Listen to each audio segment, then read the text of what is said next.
దక్షిణ కోస్తా railway zone ఏర్పాటు చేస్తూ గెజిట్ నోటిఫికేషన్ జారీ చేసింది కేంద్ర ప్రభుత్వం. ఈ ఏడాది జూన్ 1 నుంచి విశాఖపట్నం కేంద్రంగా దక్షిణ కోస్తా రైల్వే జోన్ అమలులోకి వస్తుందని పేర్కొంటూ గెజిట్ నోటిఫికేషన్ లో పేర్కొన్నారు. గుంతకల్లు, గుంటూరు, విజయవాడ రైల్వే డివిజన్లను విశాఖ కేంద్రంగా ఏర్పాటు చేసిన దక్షిణ కోస్తా రైల్వే జోన్ పరిధిలోకి తీసుకొచ్చింది కేంద్రం.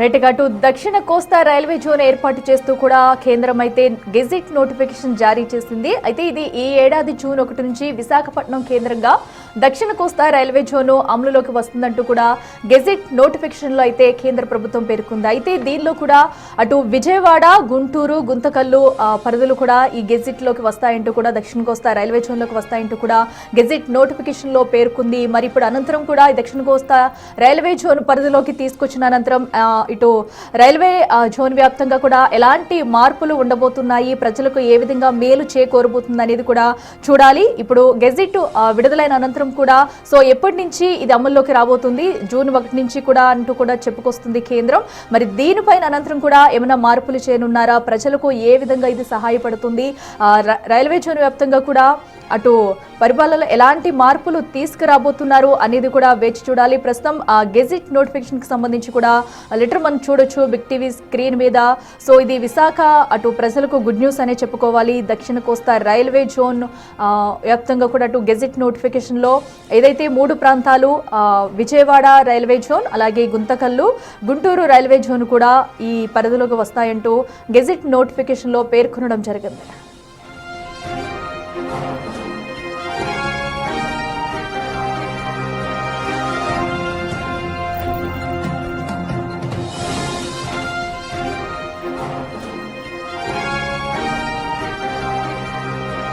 దక్షిణ కోస్తా రైల్వే జోన్ ఏర్పాటు చేస్తూ గెజిట్ నోటిఫికేషన్ జారీ చేసింది కేంద్ర ప్రభుత్వం. అయితే ఇది ఈ ఏడాది జూన్ 1 నుంచి విశాఖపట్నం కేంద్రంగా దక్షిణ కోస్తా రైల్వే జోన్ అమలులోకి వస్తుందని పేర్కొంటూ గెజిట్ నోటిఫికేషన్ లో పేర్కొన్నారు. ఇక గుంతకల్లు, గుంటూరు, విజయవాడ రైల్వే డివిజన్లను విశాఖ కేంద్రంగా ఏర్పాటు చేసిన దక్షిణ కోస్తా రైల్వే జోన్ పరిధిలోకి తీసుకొచ్చింది కేంద్రం.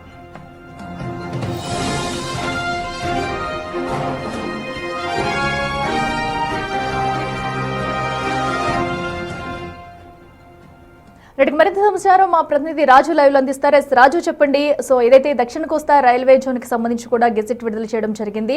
మరి దీని అనంతరం కూడా రైల్వే జోన్ అమలులోకి వచ్చిన అనంతరం ఎలాంటి పరిణామాలు ఉండబోతున్నాయి, ఎలాంటి మార్పులు ఉండబోతున్నాయి, ప్రజలకు ఏ విధంగా మేలు జరిగే అవకాశం ఉంది?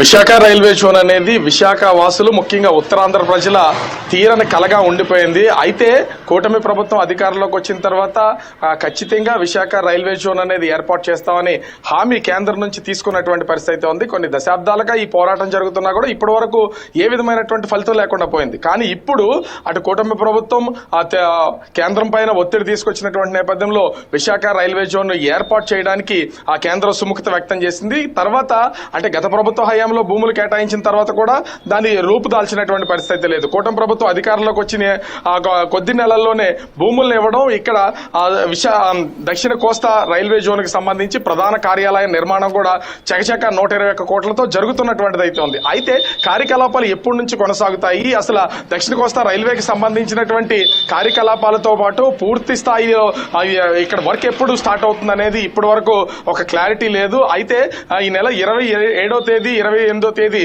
విశాఖలో పర్యటించినటువంటి, గత నెల 27, 28 తేదీలో విశాఖలో పర్యటించినటువంటి కేంద్ర రైల్వే శాఖ మంత్రి అశ్విని వైష్ణవ్ ఒక ప్రకటన అయితే చేశారు. జూన్ 1వ తేదీ నుంచి దక్షిణ కోస్తా రైల్వే జోన్ కి సంబంధించినటువంటి పూర్తి కార్యకలాపాలన్నీ కొనసాగుతాయన్నారు. దాన్ని నిజం చేస్తూ అటు విశాఖ నుంచి వెళ్లిన ఇంచుమించుగా 10 రోజుల వ్యవధిలోనే కేంద్రం గెజిట్ నోటిఫికేషన్ అయితే రిలీజ్ చేసింది. జూన్ 1వ తేదీ నుంచి దక్షిణ కోస్తా రైల్వేకి సంబంధించినటువంటి కార్యకలాపాలన్నీ కూడా పూర్తి స్థాయిలో మొదలవుతాయని ఈ గెజిట్ నోటిఫికేషన్ లో విడుదల చేసినటువంటి పరిస్థితి అయితే ఉంది. ఇప్పటి వరకు విశాఖపట్నం పరిధి మొత్తం అంతా కూడా అటు భువనేశ్వర్లోను, అదేవిధంగా విజయవాడ, గుంతకల్, గుంటూరు, సికింద్రాబాద్ కి సంబంధించినటువంటి సౌత్ సెంట్రల్ రైల్వేలోనూ ఉన్నటువంటి పరిస్థితి ఉంది. వాటి అన్నింటినీ డివైడ్ చేసి ఇప్పుడు విజయవాడ, గుంటూరు, గుంతకల్, విశాఖ ఈ మొత్తం 4 డివిజన్లని కూడా దక్షిణ కోస్తా రైల్వేలో కలిపినటువంటి పరిస్థితి అయితే ఉంది. విశాఖ కేంద్రంగా ఈ కార్యకలాపాలు అయితే జూన్ 1వ తేదీ నుంచి ప్రారంభమవుతాయి. ఇప్పటికే ది డెక్ అని విఎంఆర్డీఏకి సంబంధించినటువంటి బిల్డింగ్ లో దక్షిణ కోస్తా రైల్వేకి సంబంధించినటువంటి డిఆర్ఎం కార్యాలయం, అదేవిధంగా ఇతర అధికారులకు సంబంధించినటువంటి కార్యాలయాలన్నింటినీ కూడా ఇప్పటికే తాత్కాలికంగా ఏర్పాటు చేసినటువంటి పరిస్థితి అయితే ఉంది. 2028 డిసెంబర్ నాటికి పూర్తి స్థాయి అంటే విశాఖ కేంద్రంగా ఏర్పాటు చేస్తున్నటువంటి దక్షిణ కోస్తా రైల్వే జోన్ ప్రధాన కార్యాలయం నిర్మాణం కూడా పూర్తవుతుంది. కాబట్టి అప్పుడు మొత్తం ఇక్కడి నుంచి అటు షిఫ్ట్ చేయడానికి అయితే మొత్తం రంగం సిద్ధం చేసినటువంటి పరిస్థితి అయితే ఉంది. కూటమి అధికారంలోకి వచ్చిన తర్వాత ఖచ్చితంగా విశాఖ రైల్వే జోన్ ని తీసుకొస్తామని అటు విశాఖ ప్రజలకు, ఉత్తరాంధ్ర ప్రజలకు ఇచ్చినటువంటి మాట మేము నిలబెట్టుకున్నామని ఇప్పుడు టీడీపీతో పాటుగా కూటమి నాయకులు అయితే హర్షం వ్యక్తం చేస్తున్నారు. ఎందుకంటే ఇంత వేగంగా గెజెట్ నోటిఫికేషన్ వస్తుందని బహుశా ఆ కూటమి నాయకులు కూడా ఊహించుండరు. అయితే కేంద్ర మంత్రి అశ్విని వైష్ణవ్ గత నెల 27-28 తేదీల్లో ఇక్కడికి వచ్చినప్పుడు కూడా మాట్లాడడమే కాదు, 1వ తారీఖున ఒక డేట్ కూడా అంటే జూన్ 1వ తేదీనని ఒక డేట్ కూడా అనౌన్స్ చేసి వెళ్ళినటువంటి పరిస్థితి అయితే ఉంది. డేట్ అనౌన్స్ చేసి ఇప్పుడు అది గెజిట్ నోటిఫికేషన్ రిలీజ్ చేసినటువంటి నేపథ్యంలో అటు కూటమి నేతలు కూడా ఆనందం వ్యక్తం చేస్తున్నటువంటి పరిస్థితి అయితే ఉంది. అయితే దీని తర్వాత అంటే విశాఖ రైల్వే జోన్ అటు గుంతకల్ కానీ, విజయవాడ, గుంటూరు, విశాఖ డివిజన్లు కలిపి ఒక జోన్ ఏర్పాటు చేసిన తర్వాత కార్యకలాపాలు ఎలా కొనసాగుతాయి అనే దానికి కేంద్ర మంత్రి అశ్విని వైష్ణవ్ కూడా ఒక క్లారిటీ ఇచ్చినటువంటిది అయితే ఉంది. అనేక రైళ్లతో పాటుగా ఆ రైల్వే లైన్లు, డబ్లింగ్ రైళ్లు, అదేవిధంగా కొత్త రైల్వే లైన్లు కూడా మేము ఏర్పాటు చేస్తాం. దీని ద్వారా ఆ ప్రయాణికులకి ఇంకా ఎక్కువ దూరము, అదేవిధంగా అనేక ప్రాంతాలకు వెళ్లే అవకాశం ఉంటుంది. దీంతో పాటుగా వందే భారత్ ట్రైన్స్, అదేవిధంగా స్పీడ్ బుల్లెట్ ట్రైన్స్ కూడా వచ్చే అవకాశం అయితే ఉంది. దీనికి తోడు స్పెషల్ ట్రైన్స్ ని అనేక ఈ విశాఖ కేంద్రంగా నడపడానికి ప్రణాళికలు అయితే చేస్తున్నామని చెప్తున్నటువంటి పరిస్థితి అయితే ఉంది. అయితే ఇప్పుడు గెజిట్ నోటిఫికేషన్ రిలీజ్ చేసినటువంటి విజయవాడ, గుంటూరు, గుంతకల్, విశాఖపట్నం ఆ కేంద్రంగా దక్షిణ కోస్తా రైల్వే జోన్ ఏర్పాటు చేసినా కూడా ఇక్కడ కేకే లైన్ అనేది ఉంది. ఆ కిరండోల్లో సంబంధించినటువంటిది ఇక్కడ మొత్తం అంటే ఐరన్ ఓర్ గానీ మొత్తం గూడ్స్ సర్వీస్ అంతా కూడా కేకే లైన్ లో జరుగుతుంది. ఆ కేకే లైన్ కూడా దీంట్లో కలపాలి, విశాఖ రైల్వే జోన్ లో కలపాలనే ఒక ప్రతిపాదన కూడా ఎప్పటి నుంచో ఉంది. దాని విషయంలో కూడా కేంద్రం ఒక నిర్ణయం తీసుకునే అవకాశం అయితే ఉంటుంది. అయితే ప్రస్తుతానికి విడుదల చేసినటువంటి గెజిట్ నోటిఫికేషన్ లో విశాఖ కేంద్రంగా జూన్ 1వ తేదీ నుంచి కార్యకలాపాలు దక్షిణ కోస్తా రైల్వేకి సంబంధించినవి ప్రారంభమవుతాయని చెప్పినటువంటి పరిస్థితి అయితే ఉంది. మరి కేంద్రానికి సంబంధించి ఇంకా ఏ విధమైనటువంటి ప్రతిపాదనలు చేస్తారో, అది ప్రజలకి ఎన్ని రకాలుగా ఉపయోగపడుతుంది, విశాఖగా అంటే దక్షిణ కోస్తా రైల్వేకి సంబంధించి ఎంత ఆదాయాన్ని తెచ్చిపెడుతుంది అనేది మాత్రం వేచి చూడాల్సినటువంటి పరిస్థితి కనిపిస్తోంది. అఖిల ఎస్ రాజు, అయితే ఇప్పటికే కీలక అధికారుల నియామకం కూడా పూర్తయింది. అయితే జీఎం కార్యాలయంలో కూడా పెద్ద ఎత్తున అయితే ఉపాధి అవకాశాలు లభించే అవకాశం కనిపిస్తుంది. మొత్తంగా కార్యాలయం మొత్తంగా ఎంతమంది పని చేయనున్నారు? సో వారందరినీ కూడా ఎప్పుడు తీసుకునే ఛాన్సెస్ ఉన్నాయి? అంటే ఇప్పటికే జిఎం కార్యాలయంతో పాటుగా కీలకమైనటువంటి అధికారులు అంటే ఇక్కడ దీనికి సంబంధించి అంతా ఇంజనీరింగ్ వ్యవస్థ మీద, సిగ్నలింగ్ వ్యవస్థ మీద నడుస్తుంది.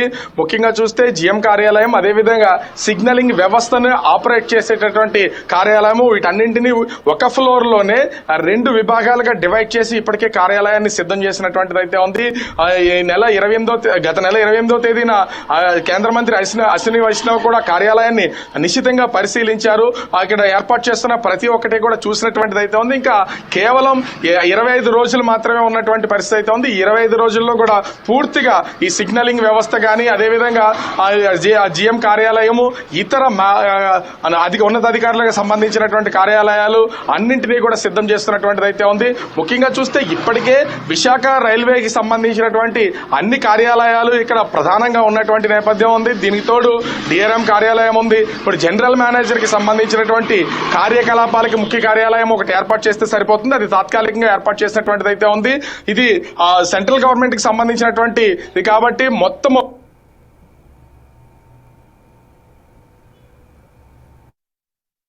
పూర్తి స్థాయిలో కూడా అధికారులు దీనికి అన్ని ఏర్పాట్లు చేయడానికి అయితే రంగం సిద్ధం చేసినటువంటి పరిస్థితి అయితే ఉంది. ఎక్కడ ఎలాంటి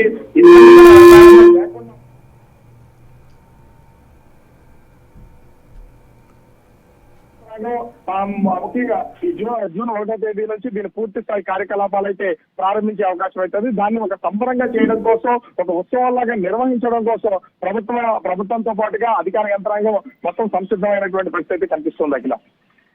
రైట్ రాజు, థ్యాంక్ యూ.